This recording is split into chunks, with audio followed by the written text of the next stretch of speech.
রমজানে ঘুরে দাঁড়াও, রমজানে পরিবর্তনের ফিকির করো। আমার বাপ, আমার ভাই, আমার ছেলেরা, নিজেদেরকে রহম করো, রমজান সুন্দর করো, রমজানে গুনাহ ছেড়ে দাও, রমজানে আল্লাহর ইবাদতে লাগাও।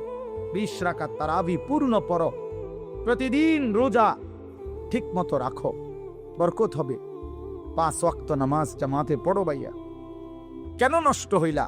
সে তোমারে মূল্যায়ন করে। তোমার এই চুল, তোমার এই প্যান্ট কোন ছাগলে দেখে? তুমি কো এই সমাজের কোনো ভদ্রলোক, এই সমাজের মান্যগণ্য কোনো মানুষ, দিল দরদি, দিন দরদি কোনো মানুষ তোমারে দেখে? কেউ কোনোদিন তোমারে ডাকছে কোনোদিন যে বাবা তোমার এই অসাধারণ চুলের জন্য তোমারে ধন্যবাদ? হ্যাঁ, তো তাহলে সে সামান্যতম, আমরা তো মনে করেন একটু অনুভব করি, কথার কথায় অহংকারের জন্য বুঝাইতেছি না, যেমন আমি এটা অনুভব করি আমরা যে অনেক মানুষ আমগরে মহব্বত করে, মুসাফা করে, হ্যাঁ, মাহফিলের জন্য বলে, তাহলে বোঝা গেল আমি অনুভব করি যে আমার অনেক মানুষ মহব্বত করে। আমার কথাটা বোঝেন নাই? অনেক মহব্বতের যেই কি পরিমাণ যন্ত্রণা, এগুলো এই নজরুল মোহাম্মদ এগুলো দেখলেই বোঝা যথেষ্ট। গমে আশিকি তেরা শুকরিয়া, এইটার অর্থ এইটা। গমে আশিকি মানে হইল ভালোবাসার বেদনা, ভালোবাসার যন্ত্রণা, মহব্বতের যন্ত্রণা। আল্লাহ তেরা শুকরিয়া মানে বুঝায় যে তোমার রাস্তায় যতবার যত দুঃখ পেয়েছি, তোমারে ভালোবাসতে গিয়ে সবকিছুর জন্য তোমার শুকর যে আল্লাহ তোমার রাস্তায় দুঃখ বেদনা জামিলার মিলছে। এই জন্য ভাইয়া তোমার তো এটা অনুভব করা উচিত, তোমার তো এটা ভাবা উচিত যে আমি যে প্রতিনিয়ত চুল পাল্টাইলাম, ডিজাইন পাল্টাইলাম, ফ্যাশন পাল্টাইছি, তো মানুষে আমারই কিটা কয়? আমি তো অনেক সময় বলি যে তোমাদের সমবয়সী ছেলেরা যখন তোমারে বলে দোস্ত তোরে সেরকম লাগে, তো তুই জিগাও না কা কি রকম? আমিও তো মানছি তোরে সেরকম লাগে, কিন্তু সেটা কেডা? মান হুয়া সে কে? যার মতো তোমারে লাগে নিশ্চিত খবর নিলে দেখবা কুট্টাখোরের মতো লাগে, গাঞ্জাখোরের মতো লাগে, নেশাখোরের মতো লাগে, জুয়ারির মতো লাগে, হ্যাঁ, লম্পট চরিত্রহীনের মতো লাগে বেটা, ইমানদারের মতো লাগে না, জুনায়েদ বাগদাদির মতো লাগে না, বাইজিদ বুস্তামির মতো লাগে না, কোন আল্লাহওয়ালার মতো লাগে না বেটা, কোন হারামখোরের মতো মনে হয়, কোন বাবাখোর ডাইলখোর ছাড়া, নেশাখোর ইয়াবাখোর ছাড়া অন্যদের মতো লাগে না বেটা। নামাজি এমন হয় না, চরিত্রবান এমন হয় না, ভালো মানুষ এমন হয় না। এজন্য ঘুরে দাঁড়াও। শাহরু রমাদান আল্লাযী উনজিলা ফীহিল কুরআন হুদাল লিন-নাসি ওয়া বাইয়িনাতিম মিনাল হুদা ওয়াল ফুরকান। আল্লাহ বলছে বান্দা, এই আজিমুশ শান কোরআন আমি দিয়েছি, এই কোরআন গোটা বিশ্ব মানবতার হেদায়েত, এবং হেদায়েতের কথাগুলো বাইয়িনাতিম মিনাল হুদা, একটা শব্দ, একটা ব্যাখ্যা, একটা বিষয়ের মধ্যে কোনো অস্পষ্টতা, অগোছালো, অবুঝ কিছু নাই, সব স্পষ্ট। তুমি শুধু শুনো, 100 তুমি বুঝবা, তোমারে আলো দেখাবে। ওয়াল ফুরকান, এবং কোরআনই একমাত্র হচ্ছে সত্য মিথ্যা, ন্যায় অন্যায়, হালাল হারাম, জায়েজ না জায়েজ, ভালো মন্দের মধ্যে পার্থক্য করে। তুমি ভালো মন্দ চিনবা না যদি কোরআন না আছে, তুমি সত্য মিথ্যা বুঝবা না যদি কোরআন না ছিল, হালাল হারাম, জায়েজ না জায়েজ, উচিত অনুচিত, ন্যায় অন্যায় বুঝবা না। বাংলা বই দিয়া হবে না, অঙ্ক ইংরেজি পদার্থ জীববিজ্ঞান বই দিয়া হবে না, কোরআন লাগবে। কোরআন চ্যালেঞ্জ করলাম নাই তো আমি, বাংলা অঙ্ক ইংরেজি পদার্থ ইতান আমি পড়ছি, আপনি আমার লগে কইয়েন কথা, হ্যাঁ, আপনি কোনটা দিয়া বুঝাইবেন? সত্য মিথ্যার পার্থক্যকারী বই কোরআন, কোরআন, বাংলা না, অঙ্ক নয়। এগুলো নির্ধারিত কোনো বিষয়, দুনিয়াবি উপার্জনের জন্য কোনো বিষয় শিখায়। পদার্থ পদার্থই বুঝায়, জীববিজ্ঞান জীবের বিষয়ে বুঝায়, রসায়ন বিজ্ঞান রসায়নের বিষয়ে বুঝায়, ডাক্তারি ডাক্তারি বিষয়ে বুঝায়, ইঞ্জিনিয়ারি ইঞ্জিনিয়ারি বুঝায়। কিন্তু সত্য মিথ্যা, ন্যায় অন্যায়, আলো অন্ধকার, হালাল হারাম, উচিত অনুচিত, ভালো মন্দ বুঝায় শুধুই আল্লাহর কোরআন। কোরআন বিহীন তুমি আলো পাইবা কেমন? কোরআনবিহীন তুমি সত্যের সন্ধান পাবা কেমনে? অতএব আল্লাহ তাআলা বলছে, বান্দা, কোরআন নাজিলের মাস রমজান, ফামান শাহিদা মিনকুমুশ শাহরা ফালিয়াসুমহু। এই শেষ কথা হলো, আল্লাহ বলেন, বান্দা, অতএব তোমাদের যাদেরই জীবনে রমজান আসে, তোমরা যারা সাবালক রমজান পর্যন্ত পৌঁছবে, ফালিয়াসুমহু, তোমরা রোজা রাখো।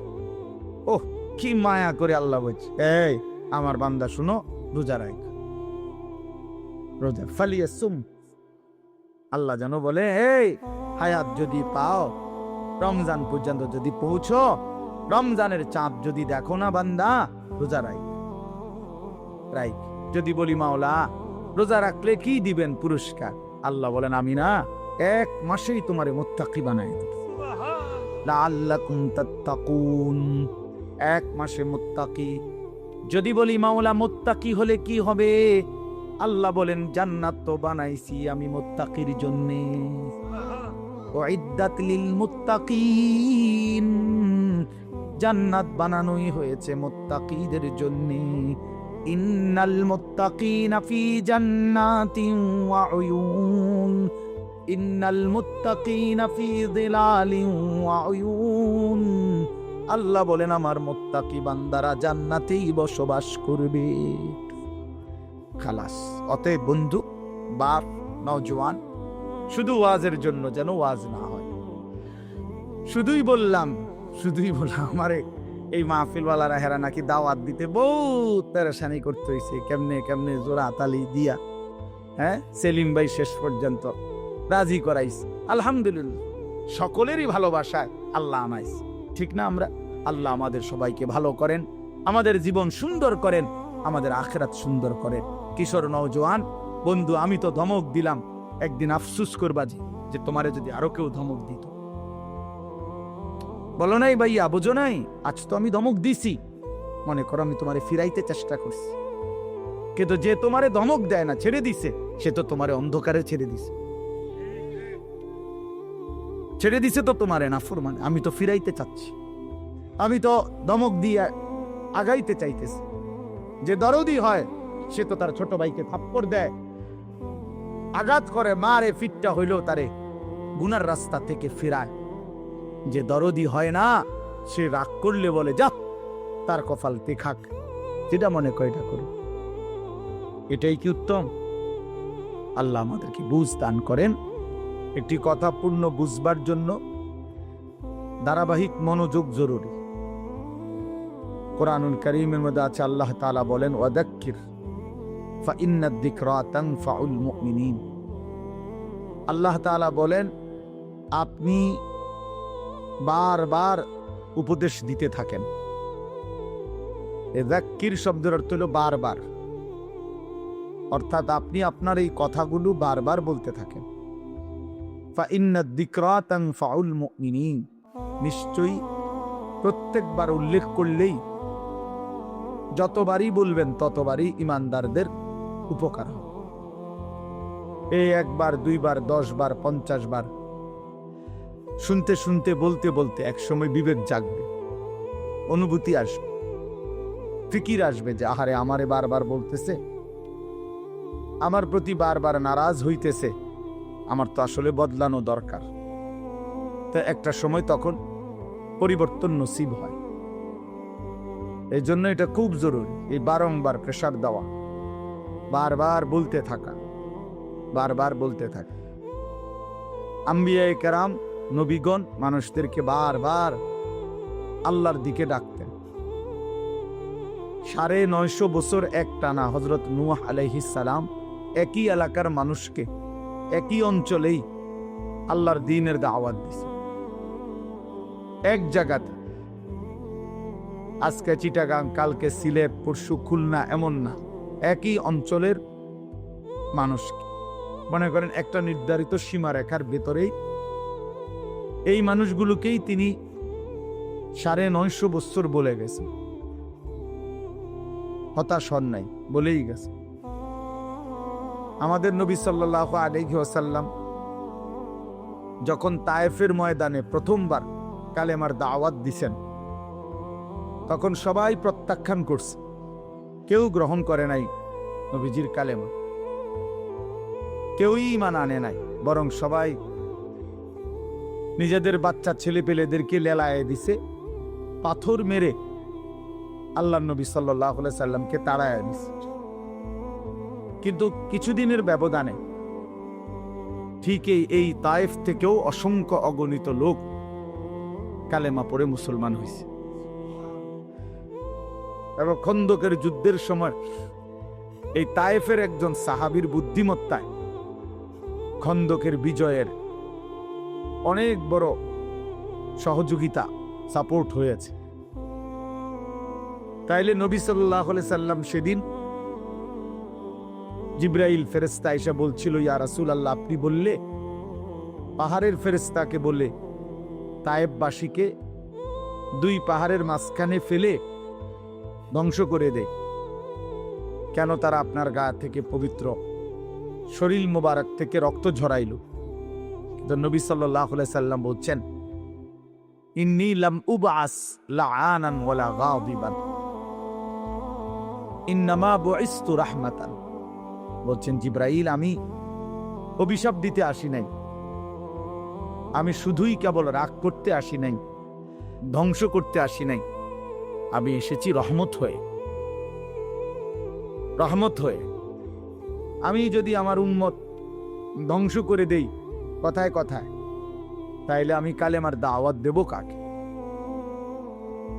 কাজেই তিনি বলছেন নবী সাল্লাল্লাহু আলাইহি সাল্লাম, জিবরাইল অপেক্ষা করো, আজ তারা ঈমান আনে নাই, ও চিরেই একদিন তাদের বংশধর, তাদের খানদানের কেউ হয়তো ঈমান আনবে। এই জন্য এই বারবার শুনলে, বারবার বললে, বারবার বলতে থাকলে কলিজার মধ্যে একসময় ধাক্কা লাগে। একটা শক্ত পাথরের উপরেও যদি বারবার বৃষ্টির পানি পড়ে, একই জায়গায় ফোঁটা পড়ে, তো একটা সময় এই পাথরটাও ছিদ্র হয়ে যায়, কিছুটা ছিদ্র হয়ে যায়, ডাইব্বা যায়। এই জন্য বললাম আল্লাহর কথা মনোযোগ দিয়ে শুনলে ভালো, যেই শুনে তারই বরকত হয়। শুক্রবারে জুমার নামাজের বয়ান মনোযোগ দিয়ে শুনলে ধারাবাহিক 52 সপ্তাহ, 1 বছরে, তো মানুষের জিন্দেগি পরিবর্তন হয়। এরপরে এরকম ওয়াজ মাহফিলে উলামায়ে কেরামের নসিহত তোমরা ছেলেরাও যদি আলাদা আলাদা মনোযোগ দিয়া শুনো, একটা সময় দেখবা তোমার জিন্দিগিও সুন্দর হবে। গুনায় ভরা জিন্দিগি বাপ সুন্দর না। কোনো পাপী, কোনো নাফরমানকে কেউই ভালোবাসে না, সম্মান করে না, এবং প্রত্যেক অপরাধী নিজের কাছেও লজ্জিতই থাকে। কোনো নষ্ট চরিত্রের লোক ছেলে সে নিজের কাছেও নিজেকে অপরাধীই ভাবে। নিজের একাকিত্ব হলেও মনে পড়ে যে কাজটা ঠিক না, কাজটা অন্যায়। নারী দেখা, ছবি দেখা, নাচ গান, উলঙ্গ দৃশ্য, জিনা, ব্যভিচার, মদ, জুয়া, এই হারামের মধ্যে যারা পড়ে আছে, সে একাকিত্বে মনে পড়ে, তার বুঝে ধরে, সেও ভাবে যে কাজটা সুন্দর না। তাহলে এই জন্য কোনো পাপী, কোনো অপরাধী, কোনো নাফরমান মানুষের কাছেও সম্মান পায় না, নিজের কাছেও নিজে ইজ্জত পায় না, নিজের বিবেকেরও দংশন হইতে থাকে। এই জন্য আমি বললাম, গুনাহ, নাফরমানি ইজ্জত দেয় না, সম্মান দেয় না, প্রিয় বানায় না, বরং কিতাবের মধ্যে আছে বুগদাতুন ফি কুলুবিল খালক, প্রত্যেক গুনাহ মানুষের অন্তরে ঘৃণা তৈরি করে। প্রত্যেকটি গুনাহের কারণে বান্দা আল্লাহ তাআলার রহমতের নজর থেকে দূরে সরে যায়, এবং একটা সময় বান্দা আল্লাহ তাআলার লানত, অভিশাপের যোগ্য হয়। ফলে তখন আল্লাহ যখন কারো উপরে লানত বর্ষণ করে, তো গোটা সৃষ্টি তাকে ঘৃণা করে। এই জন্য তোমরা ছেলেরা মনে রেখো, আমি আজকে ওই আসরের আগে এক জায়গায় বলছি এ কথা, তোমরা অনেক ছেলে আছো, একটা মিনিট ভাইব এই কথাটা, যে তুমি মনে করো দিন রাত মোবাইলে নারী, ছবি, অশ্লীল দৃশ্য দেখো, কখনোই এক ওয়াক্ত নামাজ পড়ো না, কোনোদিন ফজরের নামাজ পড়ো না, নাচ গান, নাটক, সিনেমা, ছবি, এই নিয়েই তোমার রাত কাটে, দিন কাটে, সময় কাটে, অথচ কেউ তোমারে ডাকে না। তোমার মা, তোমার বাবা, তোমার গ্রামের কেউ, কারো তোমার নিয়ে কোনো মাথা ব্যথা নাই যে ছেলেটা যে আমাদের চোখের সামনে নষ্ট হয়ে যাচ্ছে, চরিত্রহীন হয়ে যাচ্ছে, ফেরাইবার জন্য কারো চেষ্টা নাই, কারো মানসিকতাই নাই। কারণটা কি? তোমার দিকে কারো নজর নাই কেন? তোমার মা বাবা কারোই কোনো ফিকির নাই কেন? এর মূল কারণ হলো এইটাই, মনে রাখো, যে বুঝো বুঝলা, মনে রাখবা যে মূল কারণ হলো গুনাহ যখন মাত্রাতিরিক্ত হয়ে যায় তখন আল্লাহর লানত বর্ষিত হয়। আর তোমার উপরে আল্লাহর লানত পড়ছে দেখা, খোদার লানত, খোদার গজব পড়ছে দেখা আর তোমারে কেউ ডাকে না, তোমার দিকে কেউ ফিরেও চায় না, তোমার দিকে আর কেউ ফিরে চায় না। আহা, তোমারে আর কেউ বাঁচাইতে ফিরাইতে চেষ্টা করে। এইটা হলো লানত, অভিশাপের বহিঃপ্রকাশ। নুওয়াল্লিহি মা তাওয়াল্লা ওয়া নুসলিহি জাহান্নাম ওয়া সাআত মাসীরা। আল্লাহ বলছে, আমার রাসূলের বিরুদ্ধাচরণ যে করে, আমার ইমানদার মুমিন বান্দা যে পথে চলে, তার উল্টো পথে যে চলে, তা আমিও তাকে সেই উল্টো পথেই চালাইতে থাকি এবং এই উল্টো পথেই একদিন তাকে আমি জাহান্নামে ফেলে দেব। কোরআন শরীফ।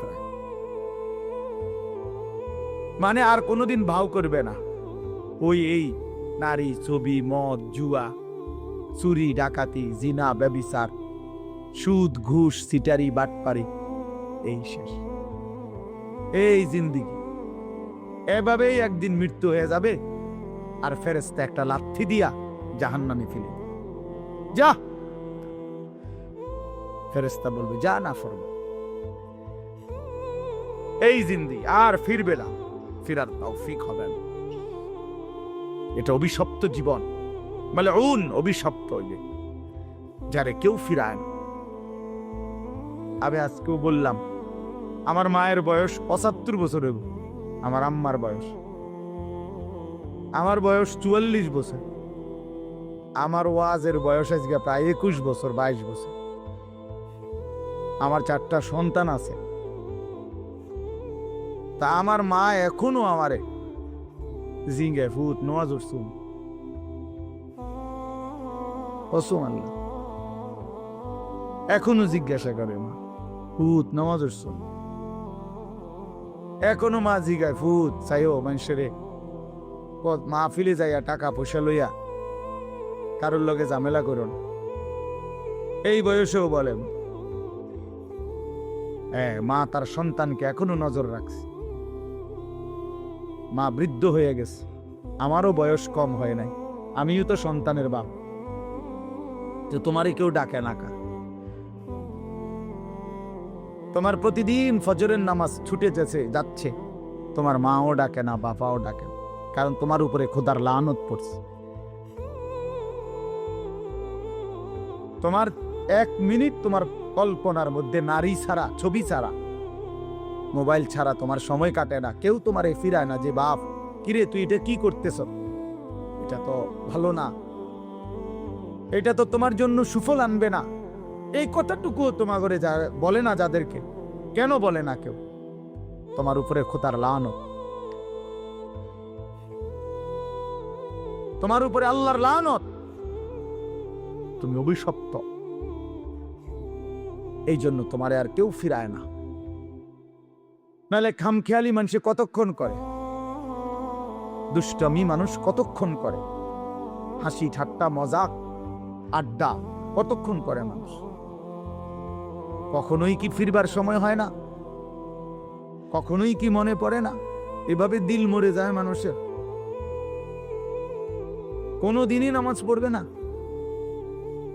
এভাবে মানুষের